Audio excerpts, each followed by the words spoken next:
Esse episódio tem um oferecimento de Precisão Aeroagrícola, sua aplicação em boas mãos.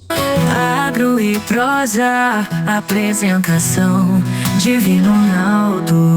A minha entrevistada de hoje é Roberta Gestal, diretora executiva da Melhora Mais Consultoria Genética. E o tema da nossa entrevista será a visão além dos números do melhoramento genético bovino.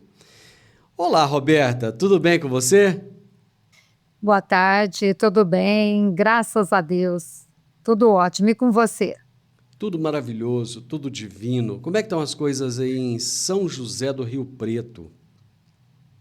Por aqui está bem seco, com uma mudança já no clima. Acredito aí que as chuvas lá no Paraná, no Rio Grande do Sul, estão trazendo algumas mudanças, né? Mas lógico, já com clima de primavera, de início de chuvas, e está tudo bem, né? Faz parte do nosso clima tropical. Muito bem, muito bom. Roberta, me conta um pouquinho da sua história de vida. O que você faz? Quem é você? Quem é a Melhora Mais? Como é que você chegou na Melhora Mais? Bom, eu nasci em um ambiente rural, né? Meu pai, meus antecedentes, né? Meu bisavô, inclusive meu bisavô foi um dos importadores de zebu. Ele tinha um touro gir, que quando eu era pequena eu ouvia meu pai contar essa história desse touro chamado Pimpão. E depois, um touro gir Pimpão. chamado Pimpão. E lógico, quando eu era pequena, eu não tinha assim a dimensão, né, de época, de período, quando que isso tinha acontecido no Brasil, até que eu sempre fui apaixonada por animais. E quando eu estava fazendo cursinho, isso há muitos anos, né?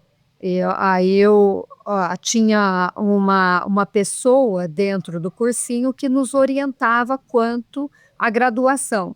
Mas naquela época isso ainda era muito precário, né? Não tinha assim tanto conhecimento de algumas profissões como zootecnia.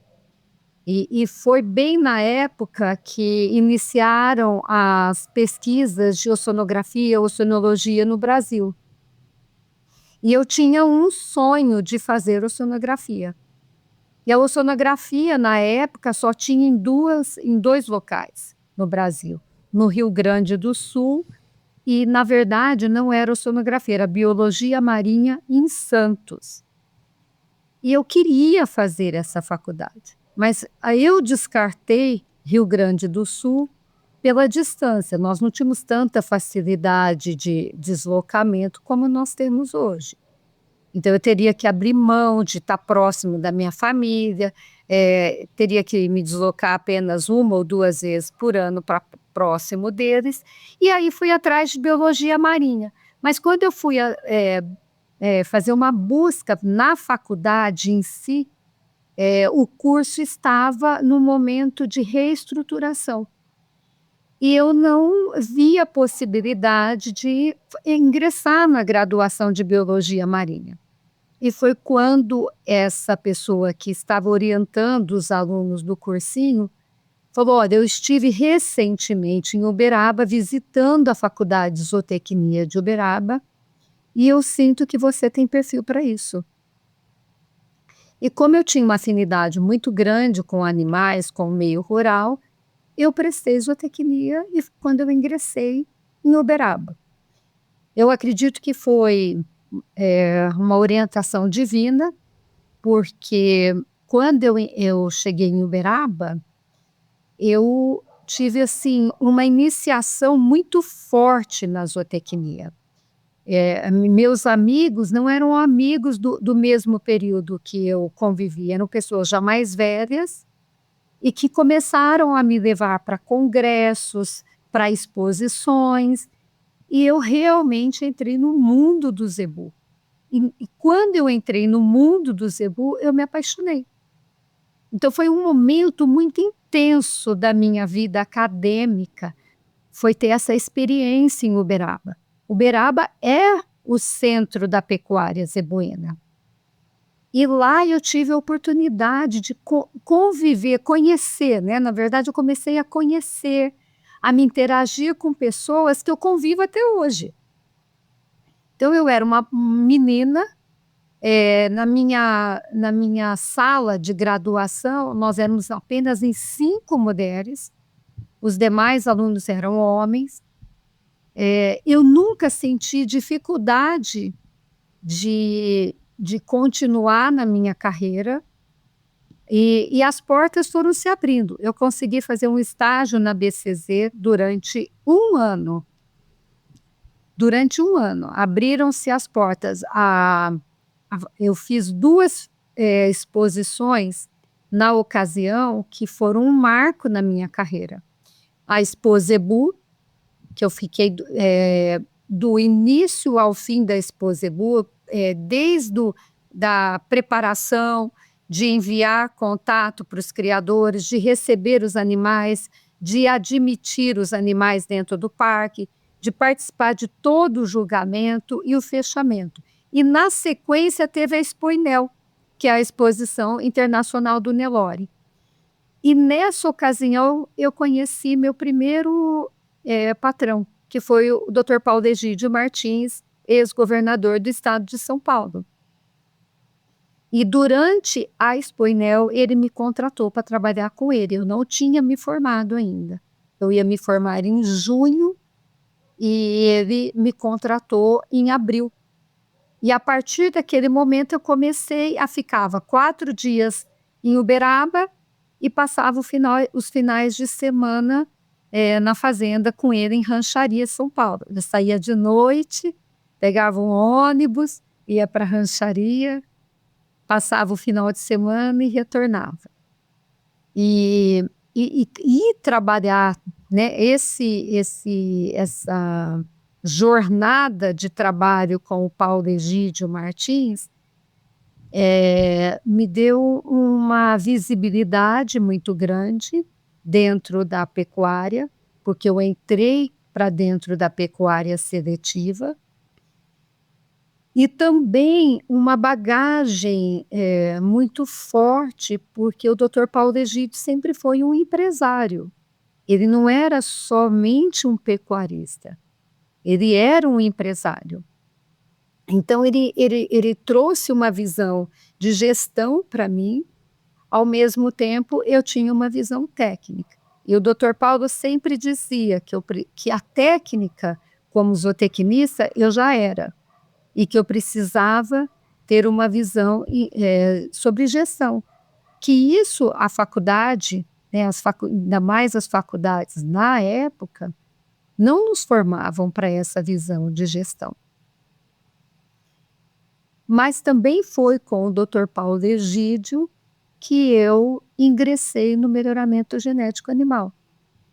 Foi na década eu me formei em 88, na FASU, foi o ano que eu já comecei a trabalhar com o Dr. Paulo Egídio, e o Dr. Paulo Egídio já estava no meio do melhoramento genético. Foi o ano que iniciou o programa Nelore Brasil, que se tornou depois o programa Nelore, programa da ANCP. E nessa ocasião, foi assim, um divisor de águas na minha profissão, porque eu realmente me envolvi com melhoramento genético desde o início. Montar um programa de melhoramento, construir os dados que seriam coletados, as diretrizes de um programa de melhoramento junto com uma universidade, junto com os pesquisadores. E eu sempre fui extensionista, eu sempre estive no operacional das fazendas, convivendo com os animais, mas ao mesmo tempo trazendo a ciência para dentro das fazendas. Porque eu também tinha esse perfil, ao mesmo tempo que eu estava ali no dia a dia, vendo um bezerrinho nascer, acompanhando as vacas, eu saía a cavalo todos os dias, estava junto com os funcionários, mas ao mesmo tempo eu estava coletando dados, ajudando a estruturar um programa de melhoramento, construindo as bases, os parâmetros genéticos, definindo quais características. E isso foi criando um volume, né? Nós saímos de 5 criadores do início do programa Nelore para chegar hoje aonde nós estamos. Legal. Muito legal mesmo. Até que eu saí da fazenda e fui para o meio acadêmico. Foi quando eu fui para a USP, depois eu fiz meu mestrado, fui para dentro da NCP, exerci meu papel na construção desse programa até se tornar uma associação. E quando eu me desvinculei da NCP, foi quando então eu montei essa empresa, a empresa Melhora Mais, que é uma empresa que presta consultoria na área de melhoramento genético, mas ela faz uma interface entre as fazendas e os programas de melhoramento. Nós auxiliamos os criadores a fazer a gestão genética do seu rebanho, a utilizar as ferramentas genéticas disponíveis para então a gente construir a genética respeitando a identidade de cada fazenda. Bem interessante, mas eu preciso agora de fazer um intervalo comercial, tá? Vamos parar rapidinho, Roberta, a gente volta já já. Alta tecnologia, eficiência e produtividade no campo.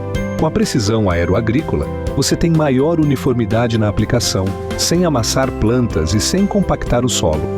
Tudo isso com menor impacto ambiental e uma equipe comprometida com ética, respeito, inovação e resultados.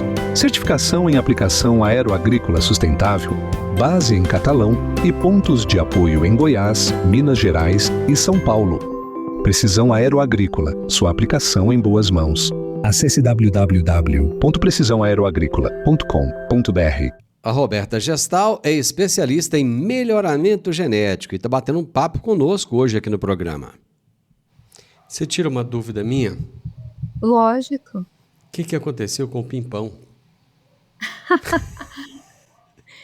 O que aconteceu que eu descobri quando eu estava na BCZ, eu descobri vendo os livros de registro genealógico que meu bisavô tinha sido um dos importadores de zebu no Brasil. E eu falei, Show de bola. A minha genética está aí. Aí você entendeu tudo. Aí eu entendi tudo, aí eu lembrava da história do Pimpão. E aí fui vendo as datas, falei, lógico, foi nessa ocasião. Né? Você contou sua vida aí, seu crescimento, e eu estou aqui. Ai, meu Deus, e o Pimpão? E o Pimpão? E o Pimpão? Que bacana. Conta um negócio aqui. Explica para a nossa audiência o que é o melhoramento genético e para que ele serve. Melhoramento genético, ele tem a função, né, de incrementar índices de produção. Nós trabalhamos com, assim, o germoplasma brasileiro, bovino, ele é zebuíno, porque 80% dos bovinos no Brasil, eles são zebuínos. E o melhoramento genético, ele trabalha com raças domésticas, sejam elas bovina, suína, ave, peixes, e lógico que sempre buscando produtividade. Então, o que nós trabalhamos no melhoramento genético é incrementar índices de produção. No caso de bovinos, nós trabalhamos para incrementar peso, que são as características de crescimento, que isso retorna em quilos de carne produzida. Buscamos também a diminuição do ciclo de produção, seja através da precocidade sexual das fêmeas, de diminuir o intervalo de gerações, mas também o tempo de criação dos animais até chegar ao abate. Então, o melhoramento genético ele tem esse papel. As associações de raça, elas são responsáveis pela pureza racial das raças, né? O controle de registro de nascimento, de definitivo, do uso da inseminação dentro dos rebanhos, a manter a árvore genealógica dos animais, aquilo que é desclassificante ser eliminado da população, mas o melhoramento ele visa ao aumento sempre de produtividade e, é lógico, de retorno econômico. A gente busca um retorno econômico para o pecuarista. É interessante, a gente que não tem esse olhar que vocês têm, eu fui num centro ali em Uberaba, naquelas de genética lá e tal, aí eu ficava olhando um animal, olha, esse animal aqui, ele custa não sei quantos R$1.000, milhões de reais, sei lá. E eu olhava um outro e falava, e esse outro aqui? Não, esse aqui não... Para mim era igualzinho, sabe? Eu falava, meu Deus do céu, o que esse pessoal consegue ver? O que a gente não consegue ver? É muito interessante, né? E até porque, né, em algumas raças, né, a padronização ela é tão grande que é difícil, às vezes, as pessoas enxergarem as diferenças entre os animais. E é por isso que os programas de melhoramento genético passaram a ter tanta força no Brasil. Exatamente porque nós saímos apenas do visual, né, disso que você falou, né, de olhar para um animal e entender as diferenças que existem entre esses animais. Porque essas diferenças, as maiores, têm que ser produtivas, né? Então, os programas de melhoramento entraram exatamente para trazer essa diferenciação entre os animais, trazer a ciência voltada para o campo. Esses programas de melhoramento genético, eles são estáticos ou não? Eles se renovam, eles se modificam com o passar do tempo? Não, eles não são estáticos, já existem alguns programas no Brasil, já definidos, não acredito que surgirão outros programas, eu acredito que serão os mesmos, até porque o melhoramento ele evoluiu muito, e exige uma equipe técnica muito forte, exige cientistas, né, geneticistas capacitados para estarem trabalhando nesses programas. O volume de dados é um volume de dados atualmente muito grande, então exige recursos computacionais também de última geração. O que muda nos programas de melhoramento? A cada, vamos dizer, a cada década foram surgindo novas características, novas necessidades, demanda do mercado de pesquisa para que a gente, então, fosse trazendo as mudanças genéticas para a população do Brasil, a população bovina. Então, e nesse aspecto, os programas não são estáticos. Quando você fala de demandas de mercado, que demandas são essas? Na prática, para nós aqui, que consumidores, que gostamos de carne, na prática, o que são essas demandas? Vou tentar fazer um resumo da linha do tempo. O que aconteceu desde quando eu comecei? Quando eu comecei no melhoramento genético, qual que era a nossa referência? Eram as pistas de julgamento. Nós íamos para uma pista de julgamento, as fazendas, e eu participava com a fazenda do Dr. Paulo Egídio, que era a fazenda Prumado. Todos os criadores levavam os seus animais para a pista e ali nós escolhíamos aqueles futuros reprodutores, uma comparação visual. Passaram, lógico, a ter as provas de desempenho, as provas de peso, de ponderal, e aí nós fazíamos comparações do ponderal dos animais, né, do ganho de peso ao longo de um período, e aí a gente conseguia ter uma certa diferenciação. A partir desse momento, nós passamos a entender que os animais eram criados em ambientes distintos. em fazendas, localidades, climas distintos, mas também como alimentação. Então, existia um efeito no fenótipo, naquilo que nós estávamos enxergando, que apenas o peso, que é uma medida fenotípica, não conseguia explicar.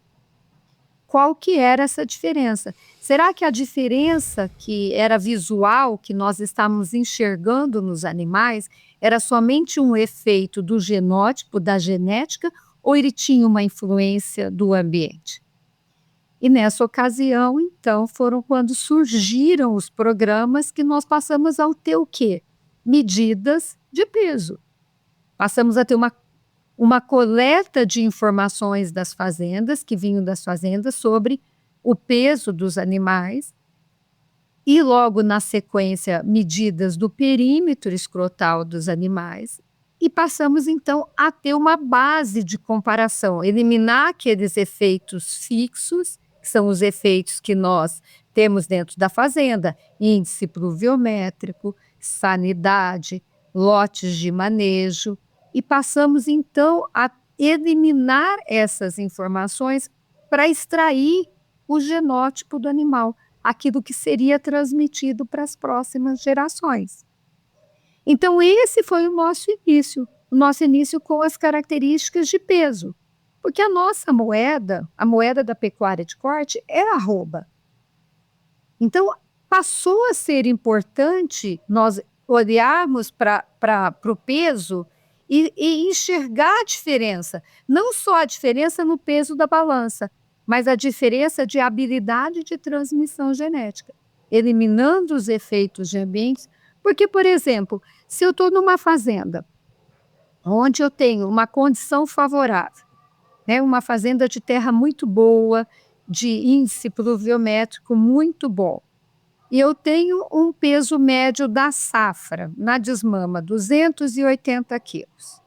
Aí eu vou para uma fazenda com uma condição ambiental, uma terra mais fraca, com índice pluviométrico menor, o meu peso a desmama, 230 quilos.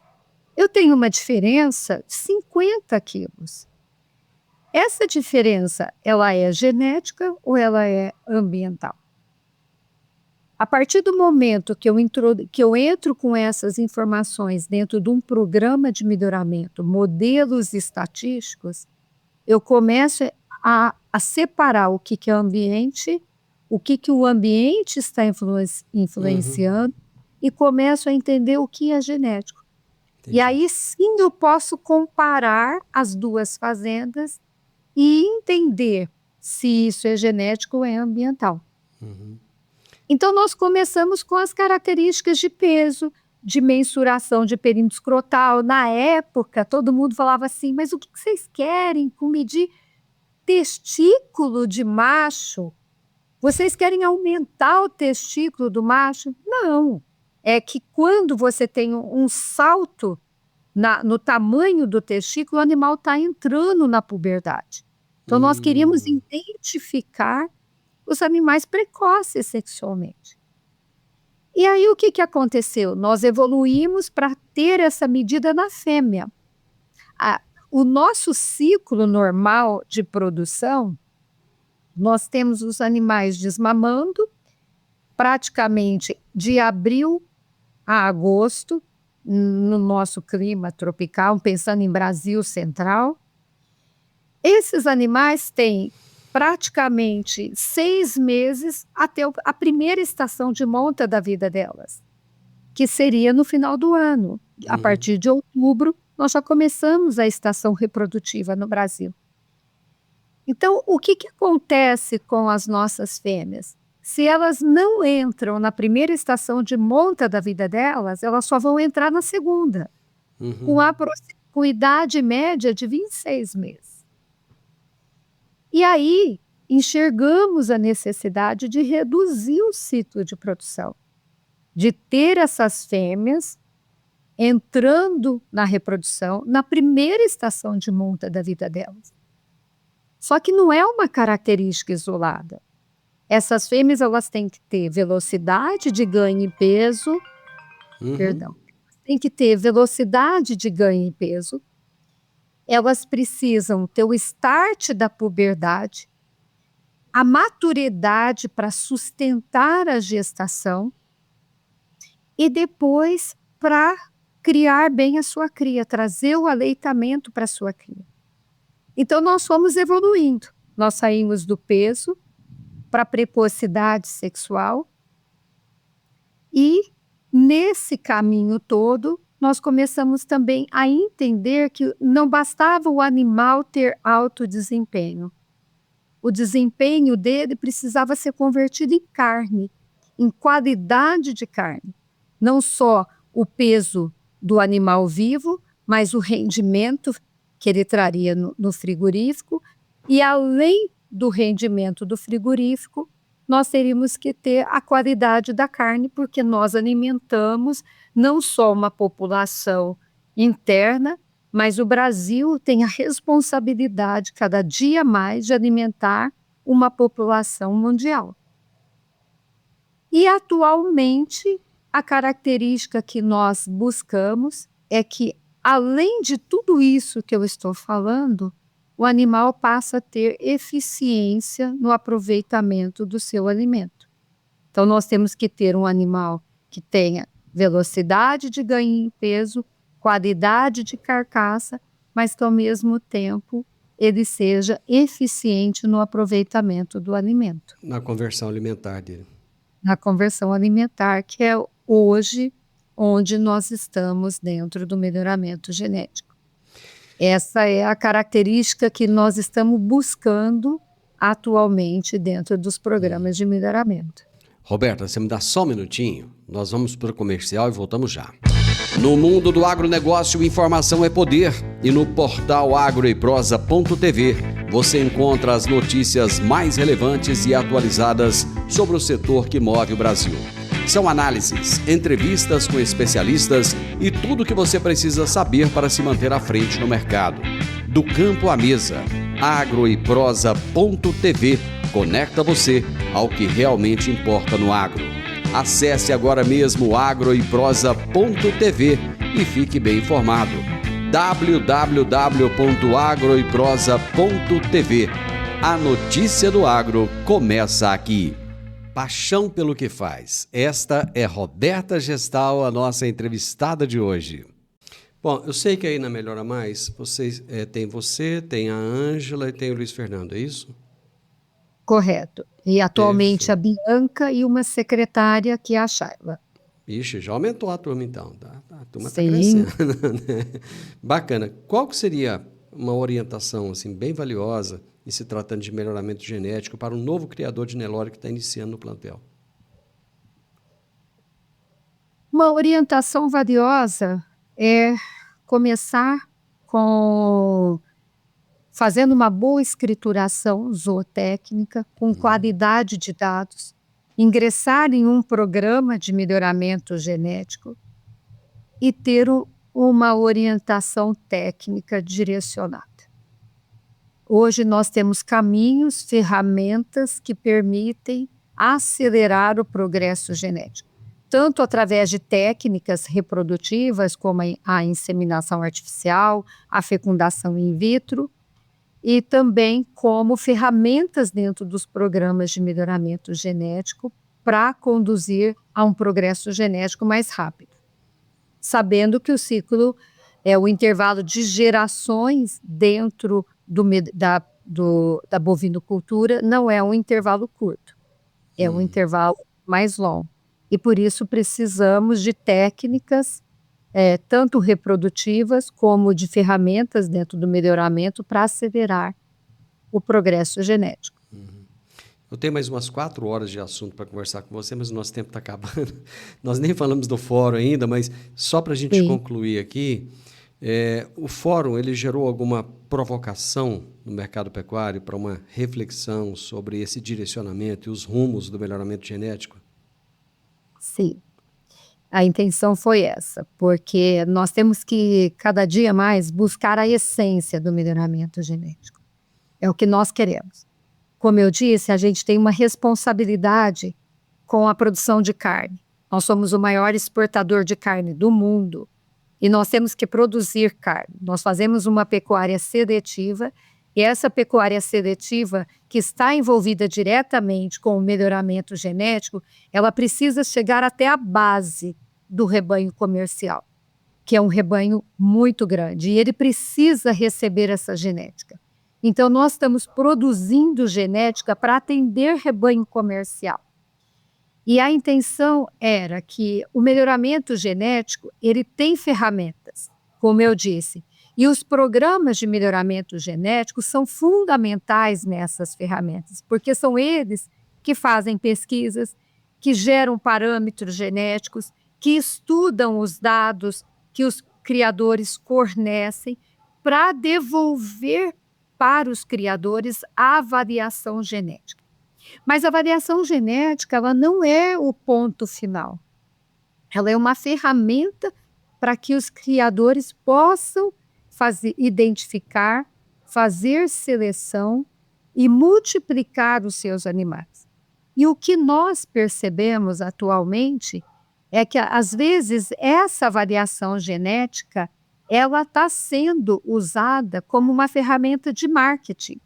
Uma ferramenta, por exemplo, um animal que é líder de sumário, ele está sendo colocado o número 1 do sumário, por exemplo, tem um índice de 40. O número 2 tem um índice de 39,9. Então, eles estão elevando o índice, esse animal, como se ele fosse o melhor. E o segundo lugar do sumário, como se não fosse o melhor. E no melhoramento genético não existe essa diferença. No melhoramento genético, todos os animais, quando eles são colocados dentro de um percentil, por exemplo, top meio, top 0,1%, eles já estão dentro do programa sendo considerados melhores. Então, nós precisamos tomar muito cuidado com o uso da ferramenta. E para que nós estamos usando? A ferramenta é fundamental, mas ela é fundamental para que a gente possa direcionar cada projeto de melhoramento e, dessa forma, trazer mudança como um todo para a raça, né, para a pecuária nacional. Muito bom. Adorei conversar com você. Aprendi um montão. Igualmente. Obrigado, viu, Roberta? Foi um prazer. Volte mais vezes, porque eu percebi que, te falar uma coisa, tem assunto, viu? Tem muito assunto.